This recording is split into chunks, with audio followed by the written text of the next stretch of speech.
Samtang misubay lang sa protocol ang mga staff sa Bureau of Quarantine sa pagpaubos sa mga Pinoy nga gikan sa Taiwan. Subling itataw sa Bureau of Quarantine nga ang mga person under monitoring dili mga masakiton. Si Chelo Valiana sa report.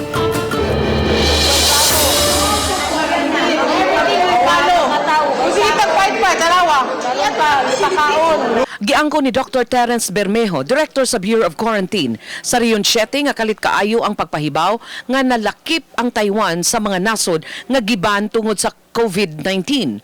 Apan iyang gitataw nga kinahanglang mutuman sila sa protocol alang sa kaluwasan sa Taiwan. I-explain lang sa mga staff nga we're just under orders.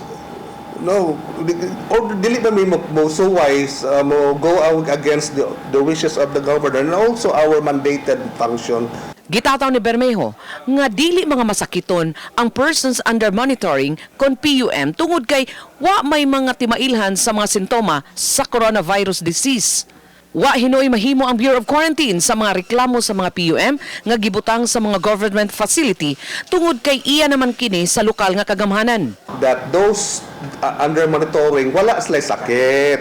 I don't know, they keep on putting it in their head na naa sila sakit nga wala bagyod. No, when you're under quarantine, mura gilaming ba? Samtang lakip sa gihiling nila ang kahimtang sa panglawas sa mga crew sa mga international cargo ship.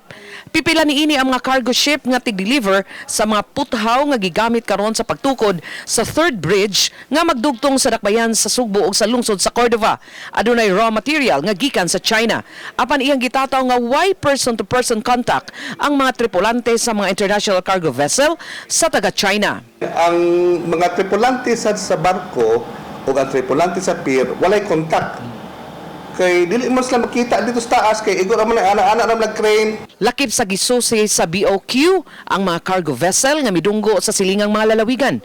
Sa pikas bahin, gipapauli na ang 8 ka person under investigation nga gi-quarantine sa Provincial Hospital sa Negros Oriental human sa 14 ka adlaw nga mandatory quarantine ug negatibo sa confirmatory test.